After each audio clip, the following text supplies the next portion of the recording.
Video ini dibuat untuk memenuhi nilai UAS pada mata kuliah Manajemen Operasi dengan dosen pengampu Bapak Alum Kusuma SOS MMPHD CFRM. Kami terdiri dari 5 anggota kelompok yang masing-masing bekerja sama dalam memenuhi tugas ini. So, langsung saja inilah video presentasi dari kelompok kami. Assalamualaikum warahmatullahi wabarakatuh.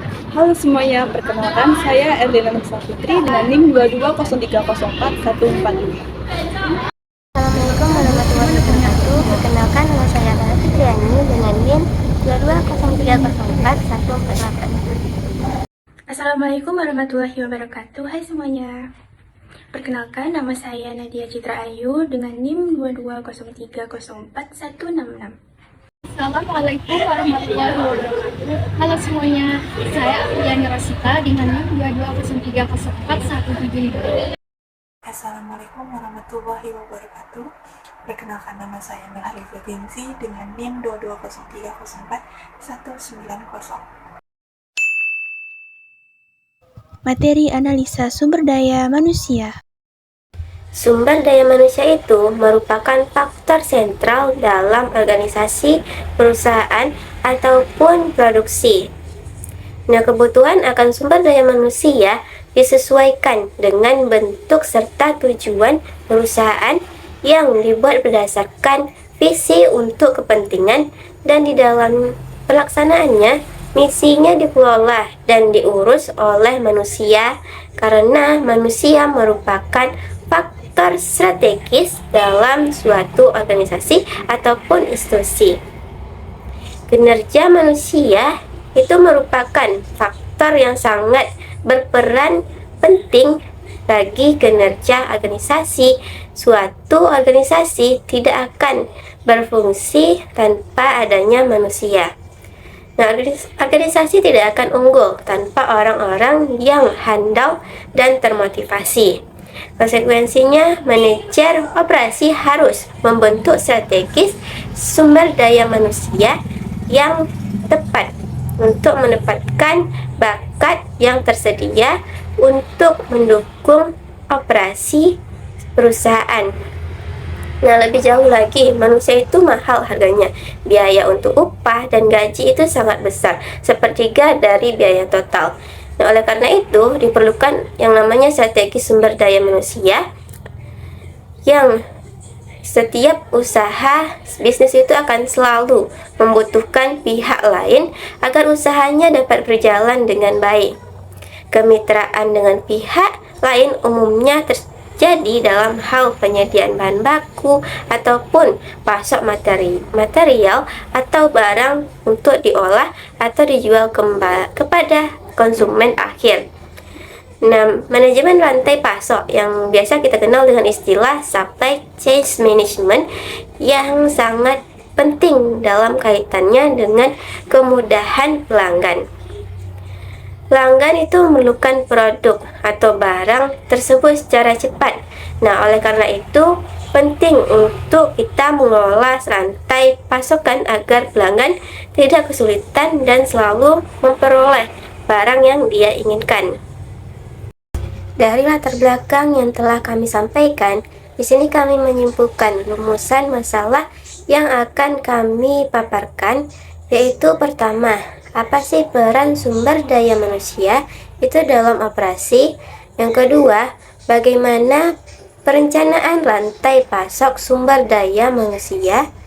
Yang ketiga, bagaimana sih konsep dan perencanaan rantai pasok dalam operasi? Yang keempat, apa saja sih manfaat yang dapat kita peroleh pada saat menerapkan perencanaan rantai pasokan yang efektif? Dan yang terakhir, apa saja contoh perencanaan rantai pasokan itu? Peran SDM dalam operasi. Sumber daya manusia merupakan aset organisasi perusahaan yang sangat vital karena keberadaannya dalam organisasi perusahaan tidak bisa digantikan oleh sumber daya lainnya.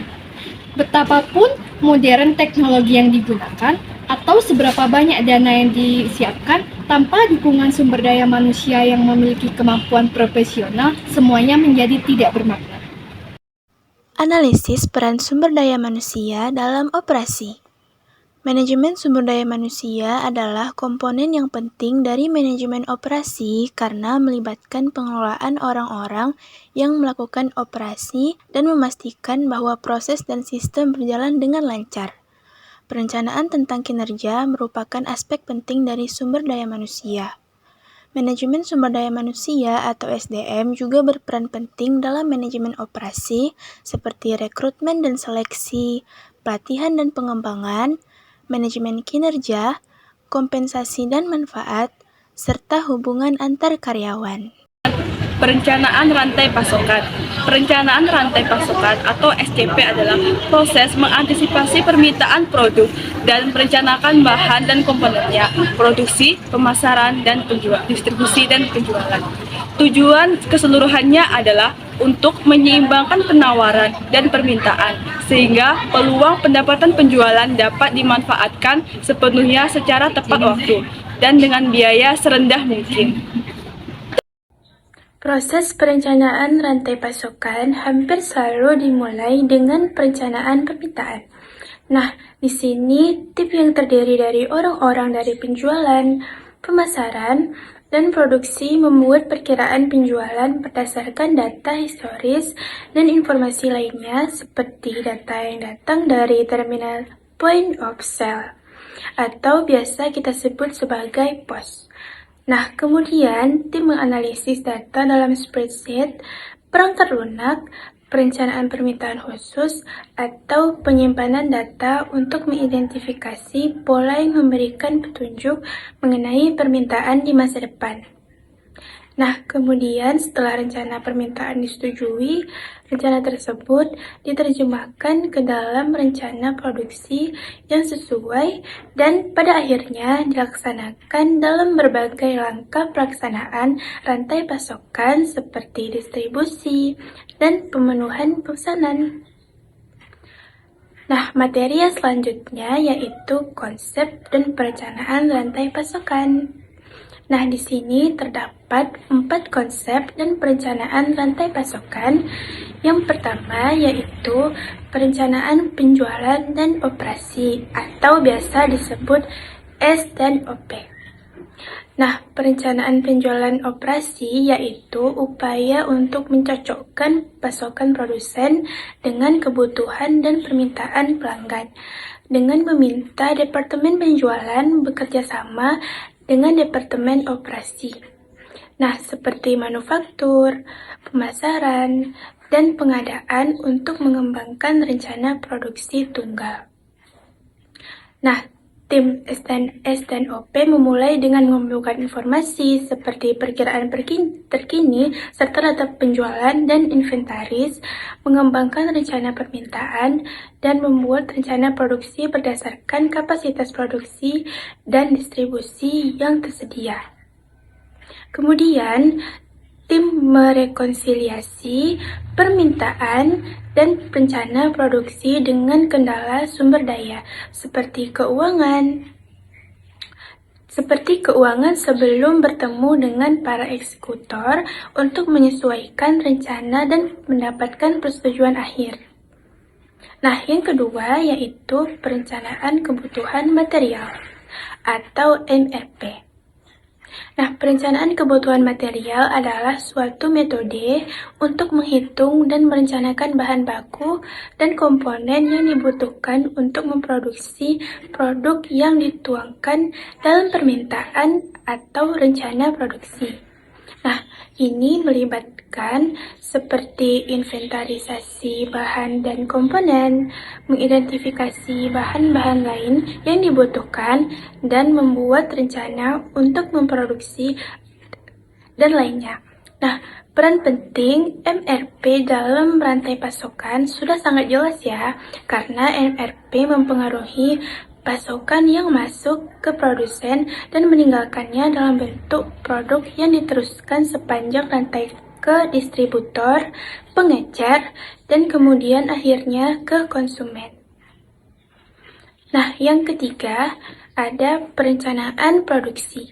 Nah, dalam perencanaan produksi ini, kita membahas rincian pembuatan produk, termasuk jumlah dan jenis produk, serta komponen-komponennya. Siapa yang membuatnya, dan pabrik serta mesin mana yang terlibat di dalam perencanaan produksi. Nah, kemudian penjadwalan produksi yaitu bagian penting dari perencanaan produksi, dan istilah-istilah ini terkadang digunakan sebagai sinonim untuk keseluruhan prosesnya. Kemudian yang keempat, perencanaan dan penjadwalan lanjutan atau APS. Nah, perencanaan dan penjadwalan lanjutan ini lebih dari sekedar perencanaan produksi sederhana dalam upaya mengoptimalkan lebih banyak faktor yang dapat mempengaruhi pasokan, terutama bahan baku, tenaga kerja, dan kapasitas pabrik. Hal ini juga dapat dilakukan manajemen permintaan dan secara teori memberikan mekanisme yang lebih baik untuk mencocokkan antara pasokan dengan permintaan.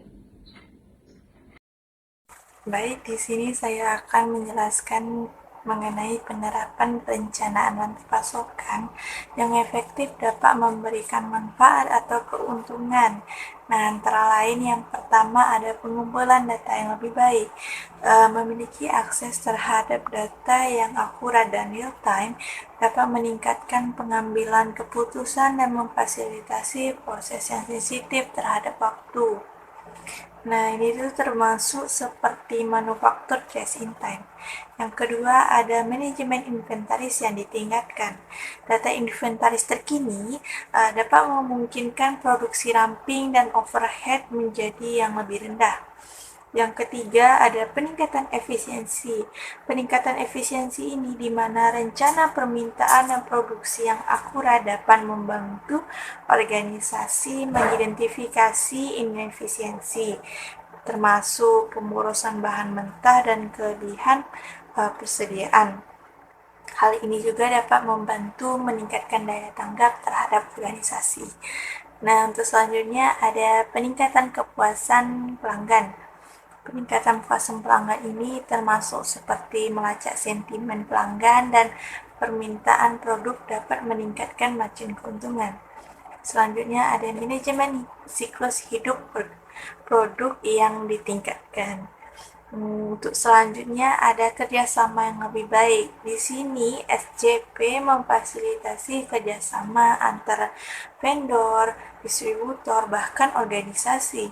Karena peningkatan komunikasi diperlukan untuk mengantisipasi permintaan bahan, komponen, dan tingkat inventaris. Untuk selanjutnya ada mengurangi penundaan. Semua pihak yang terlibat dalam SJP ini harus memiliki gagasan yang jelas tentang peran dan tanggung jawab. Dan memastikan masalah seperti kekurangan atau penundaan pengiriman dapat diatasi oleh mereka. Nah, yang terakhir ada mengurangi biaya. Di sini SJP dapat mengurangi inventaris, manajemen inventaris, pengiriman, bahkan biaya operasional. Selanjutnya yaitu contoh perencanaan rantai pasok. Nah, di dalam contoh perencanaan rantai pasok, terdapat perangkat lunak SJP. Nah, perangkat lunak SJP ini biasanya mencakup fitur-fitur seperti pengumpulan data, perkiraan permintaan, pelacakan aset dan bisnis, kemudian ada penjualan, perencanaan operasi dan produksi, serta otomatisasi proses. Nah, alat-alat ini membantu konsolidasi sistem dan memberikan visibilitas yang lebih baik untuk alokasi sumber daya.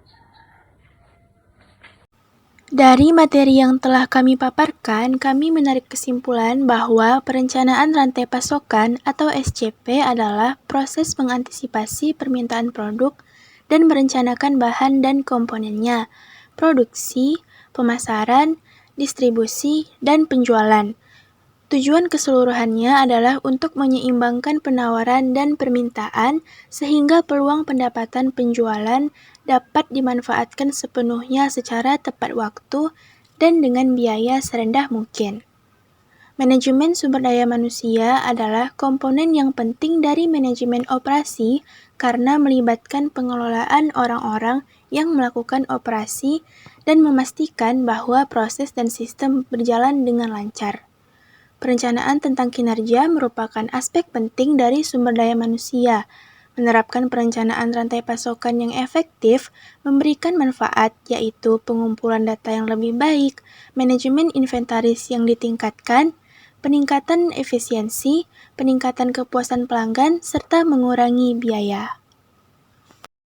Sekian presentasi dari kelompok kami dan materi yang kami sajikan. Semoga dapat bermanfaat bagi semua yang nonton dan bermanfaat juga bagi teman-teman. Apabila terdapat kekurangan, kami mohon maaf sebesar-besarnya.